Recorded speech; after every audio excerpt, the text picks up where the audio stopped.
Okay, so for today's afternoon fika, we're just gonna get right into it. We're gonna make what is called, it has like 4 different names, which is very common, I feel like, in a lot of Swedish desserts. In English, they're called, I guess, mocha squares.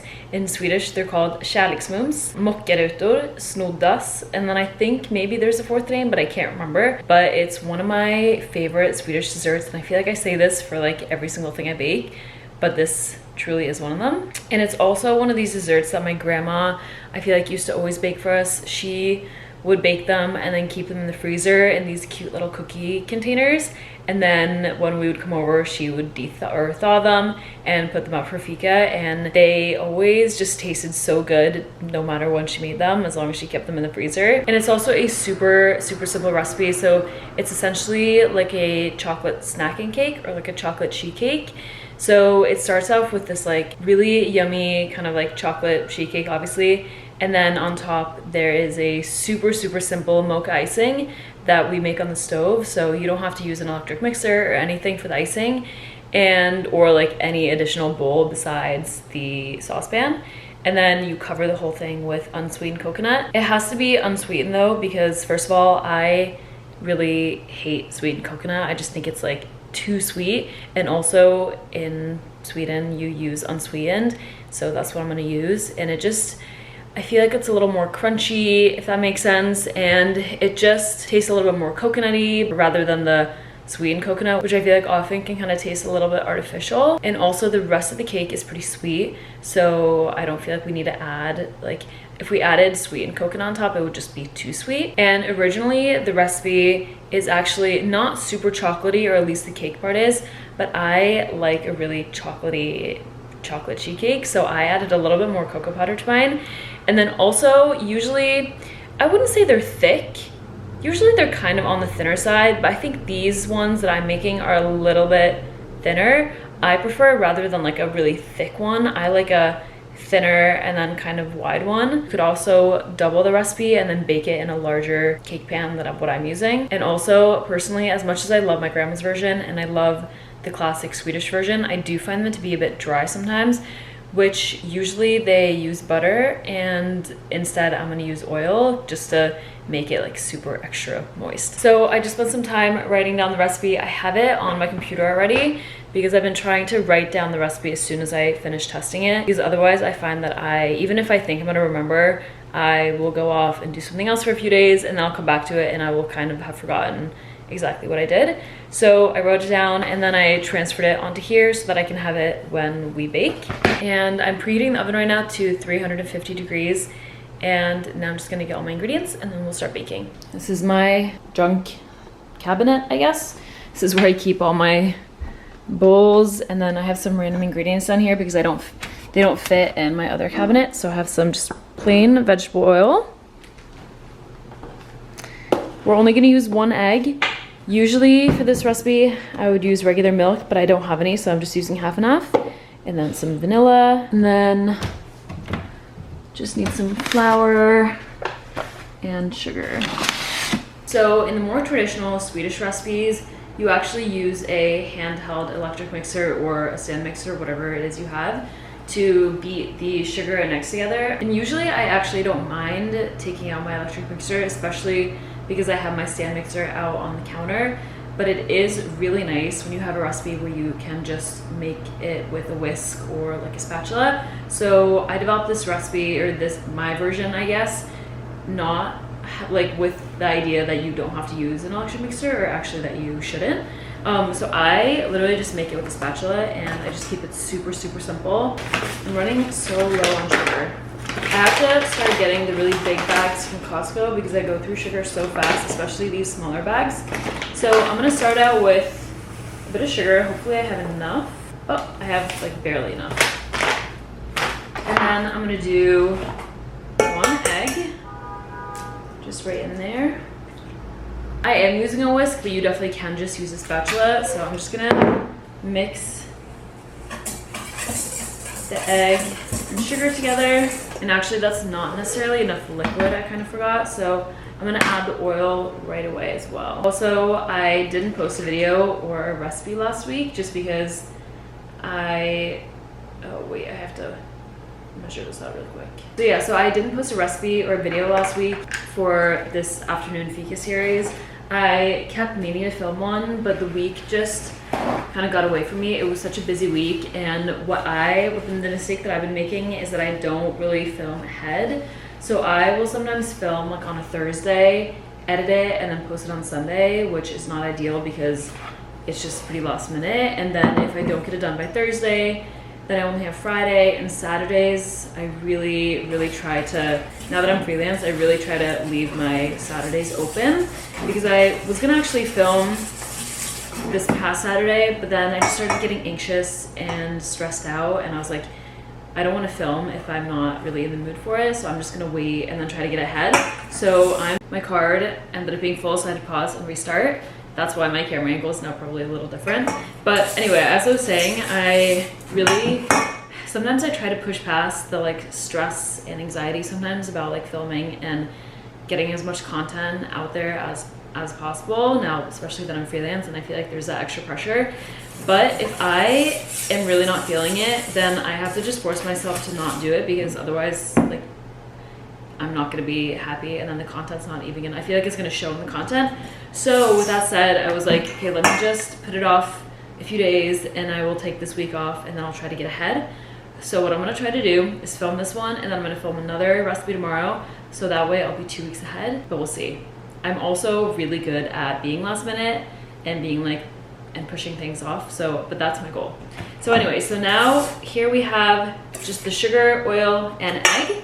Now I'm gonna mix together the dry ingredients in a separate little bowl. I've talked about these before, but these are my Heston bowls, stainless steel, and they are just such good quality. If you're in need of like a new gift, if it's your birthday, if you're getting married, Christmas, or whatever, and you need new bowls, these are definitely worth asking for. I'm making a slightly thinner cake than maybe normally. So if you want a thicker cake, or if you just want like more of it, you could easily double this recipe. So I'm just gonna do 1 cup of flour, remove some of it. I'm gonna do, how much should I add? 1 teaspoon of baking soda actually, which might seem like a lot for 1 cup of flour, but with chocolate cakes, because there's so much acidity in them, you want to add a little bit more baking soda. And then I'm actually just doing like 1/4 teaspoon baking powder. Anytime I'm making a chocolate cake, I like it to be pretty salty. So I'm doing 3/4 of a teaspoon, not a cup.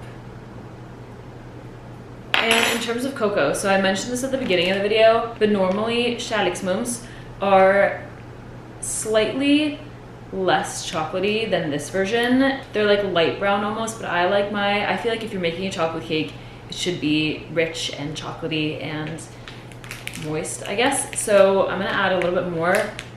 My preference is not Hershey's cocoa powder. I like to use Ghirardelli or another kind, but always 100% natural, unsweetened. So I'm gonna add about, what did I write? A third of a cup. I'm so confused because it's 1 tablespoon, 5 grams. Okay, that kind of tracks.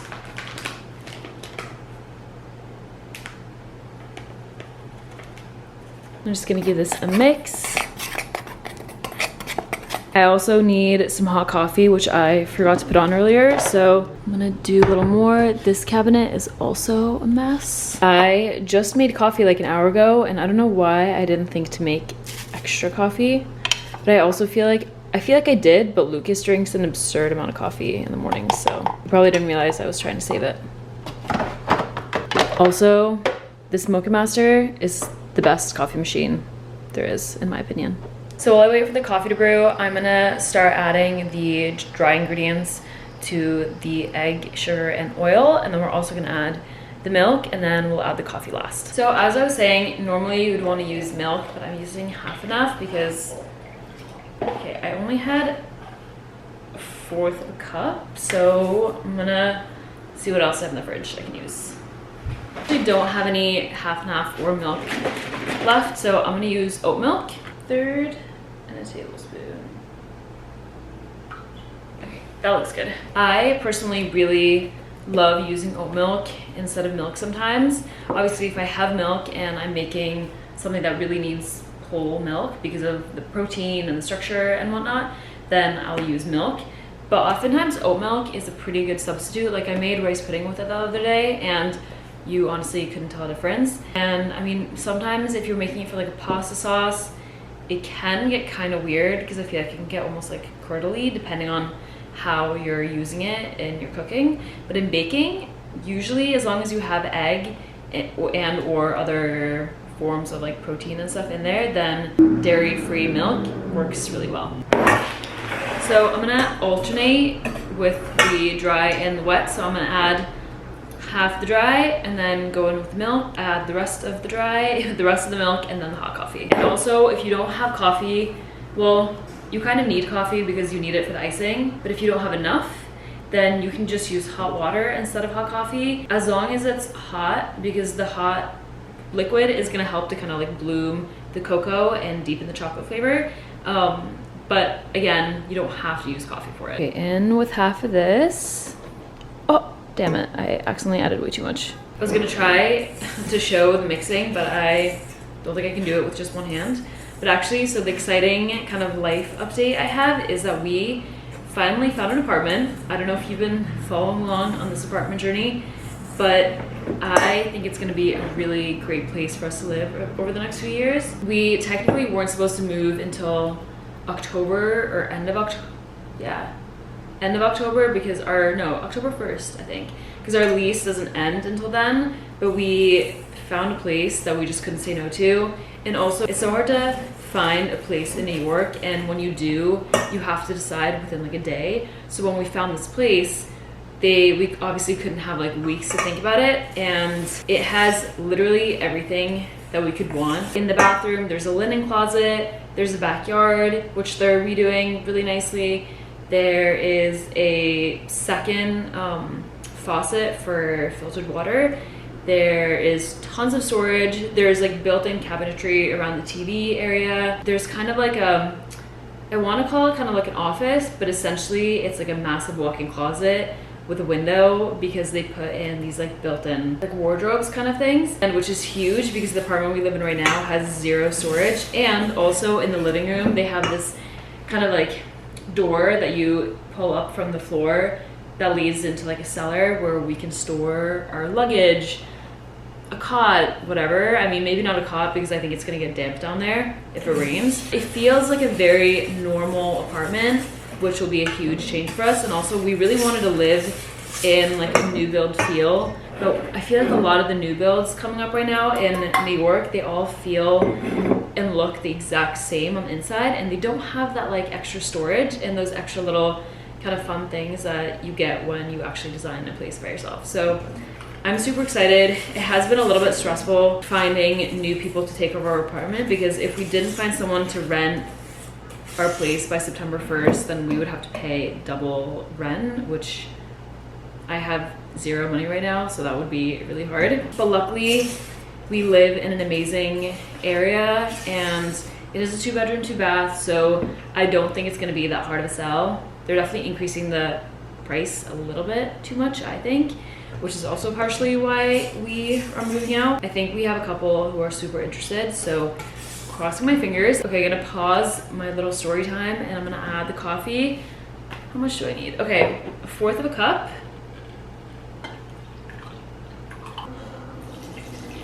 It's not gonna taste like coffee, this cake. Coffee also helps to deepen that chocolate flavor, and it just adds like a subtle note of coffee. As I was saying, so I'm actually going to Vermont tomorrow, and I'm gonna hang out with my family for the weekend, and we also have a wedding that we're going to, which will be really fun with all our like high school friends and home friends. So it's gonna definitely be very fun. And then my mom and I are gonna drive back to New York together on Tuesday, and then she's gonna help me move because she loves that kind of stuff, and Lucas hates moving and packing. So, and she, even when I told her we got the apartment, she called me, she's like, can I help you move? And I was definitely not gonna say no to that. So we're gonna drive back, which is also nice because then I don't have to get a flight home because they're so expensive. I'm also trying to be way better about picking up after myself as I go, which I will say I'm way better now than I was 3 years ago. I think working in a test kitchen definitely forced me to be better at that, since it wasn't just my space. So now I feel like I kind of like will be done a step. I'll put some things away, like the ingredients, clean up a little bit, and it makes baking so much less stressful, because obviously cooking in a clean space feels better in a way, but also then I don't have like an insane mess to pick up after. I just remembered I totally forgot to add the vanilla. Obviously it's not a vanilla cake, but this also helps to deepen that chocolate flavor and just makes it obviously taste better. So I am gonna bake it in this quarter sheet pan, mainly because I don't have a large rectangular cake pan right now. Also mainly because I barely have any storage, so hopefully that will change as I move into my next place. I'm gonna get all the supplies that I actually need because I'll actually have a place to put them. But this actually works fine because it's, I don't know if you can see, but it's not, I mean, it's definitely not deep by any means, but it's also not the most shallow baking pan. And same as the bowls, these are the best sheet pans ever. They don't do that really annoying like popping thing that some of them do when you put them in the oven. And because it's stainless steel, it heats super evenly. So anytime I bake in this cake pan, you get like the most even rise. And if I'm making something like cookies, you get super even browning on whatever it is you're making. I will say though, only use a sheet pan if it's deep enough. If it's a regular one with like kind of shallow sides, just use a cake pan instead because you don't want it to overflow. But now I'm just using a little bit of neutral oil, same as we used for the batter, and just kind of greasing the sides a little bit. Then a little bit of parchment paper. Okay, I'm actually gonna fold it down a little. I'm not too picky with how the parchment paper sets, but sometimes if there's like weird overhang, it can like bake into the cake, and I don't like that. I folded in some of the edges so that it kind of fits perfectly in there. You could also use scissors, but I am too busy. Okay, I'm not gonna lie.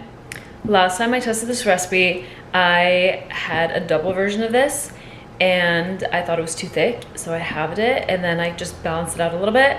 Right now it's looking like a pretty thin layer, so I'm questioning a little bit how, if it's gonna rise to the point where I want it to. If it doesn't, I'll definitely adjust the recipe so that you get like a thick enough layer, but hoping that we get a nice, like at least like an inch. That's all I need. So now I'm gonna bake this at 350 for about 25 to 30 minutes. Again, I'm testing the time kind of like as I go now, so the final time will be in the recipe. Just took it out of the oven. I will say my oven is a bit slanted and I should have turned it around halfway through because you can, I don't know if you can tell, but the right side is a little higher than the left side. It's still kind of a thin cake, but I do think it's gonna be fine. But it did bake really evenly besides the kind of like tilting difference. So now I'm gonna make the icing. This is gonna cool. I'm letting this cool fully, even though the icing is gonna be kind of warm. I'm gonna let the icing also cool down a little bit, just because if it's too hot when we pour it over, it's just gonna run over the sides, and same with if the cake is too hot. So I'm gonna do a little bit of butter. I'm using Kerrygold, which is obviously my favorite. I save my Kerrygold for my special recipes. I wish that I could use it every time I bake, but I can't because it's pretty expensive. I'm gonna do about a tablespoon cocoa and about 3 tablespoons, wait, how many? Yeah, 3 tablespoons of coffee. I'm just gonna eyeball it. 2, 3. I have so much stuff on my stove always. Okay, I'm taking some of the butter out because I just realized I added a whole stick, not just 1/4 of a cup, and I only need 4 tablespoons, so this is like covered in cocoa now, so I don't know what I'm gonna do with it, but maybe I'll bake with it some other day. I wanna use the scale because I really hate using measuring cups, but this is still hot, so I'm gonna put a hot plate underneath. It should still be accurate. Oh my god, did my scale just die? That is so annoying. Okay, I'm gonna actually just measure out then, because we're just making frosting, so it doesn't have to be like insanely accurate. I'm gonna add a little more than a cup. Let's see. Here, I think that should be good. Frostings and icings are super forgiving. Obviously, you want them to be a certain consistency, especially if you're kind of gonna like pour it over. But if it's like a little bit more or less, then it should be fine. Consistency is really kind of like what you want to look for. So we have kind of like a nice thick, very buttery icing. So just make sure to really mix it together. I'm gonna add a splash of vanilla. That was probably a little too much. And a bit of salt. I know you're not technically supposed to put copper pans and pots in the dishwasher, but Lucas and I have been getting in the really bad habit of actually doing that. And I'm actually pretty impressed with how it still looks. I was so pissed the first time Lucas did it because I had told him specifically not to, and he kept doing it with all my copper cookware. But now that I've realized that it actually still turns out okay, I will say I think it depends on the dishwasher detergent that you use, because I have seen it come out in different like colors, but actually like it has been okay. As I was saying before, I'm gonna let it cool slightly just because I don't want it to fall off the sides when I pour it over the cake. And also, now that this is cooled, I am gonna take it out of the pan and transfer it onto like a cutting board or something. Okay, I'm gonna loosen the edges just a little bit. You will never see me bake a cake without parchment on the bottom, because even if you grease it a ton, you always run the risk of it sticking to the bottom. And it is the most annoying thing when you have this perfect, beautiful cake and then you flip it over and like half of it or half of the bottom is just like stuck to the pan. I'm gonna flip it over. If you did the thing where you have like an overhang in parchment, you could just like take it and then transfer it. You don't have to flip it over. I just didn't have that. So there's no real good way of kind of taking it out without maybe breaking it. So this is what I'm gonna do instead.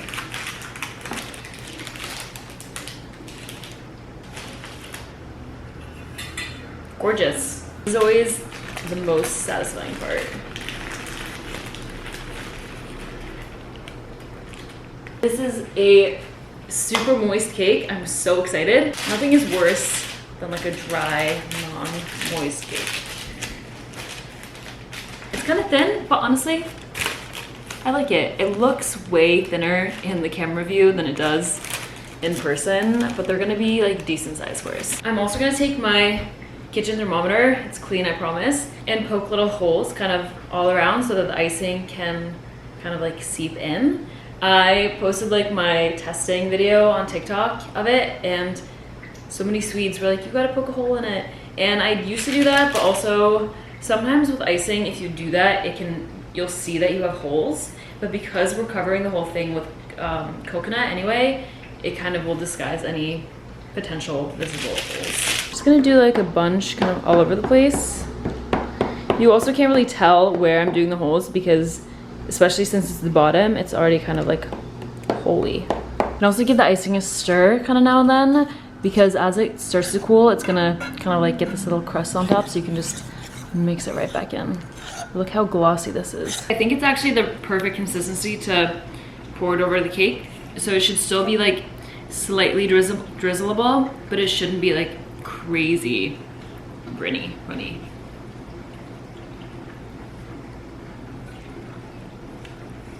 And then just spread it out to the edges, but really try to avoid it from kind of pouring over. I'm actually gonna use this offset spatula instead. You don't have to use one of these. I just find it a lot easier when you're doing something like this. So here's the unsweetened coconut that I'm using. I honestly don't love these ones just because they're kind of like bigger pieces. I like to use the like classic unsweetened flake, or not flakes, but shredded ones. This is kind of like more ribbony, I guess. But as long as it's unsweetened, any coconut is fine. All over the top.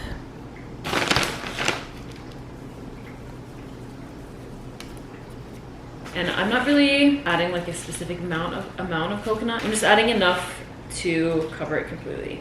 Also, the more coconut, the better. So usually, whenever I'm cutting a cake, I prefer to use a serrated knife but actually for this, I prefer to use a chef's knife or something similar. I find that when you use a serrated knife for this, the coconut and the crumbs kind of just like go all over the place. It's better to just make like one singular cut with this kind of knife. I think I'm gonna cut it into 4 this way.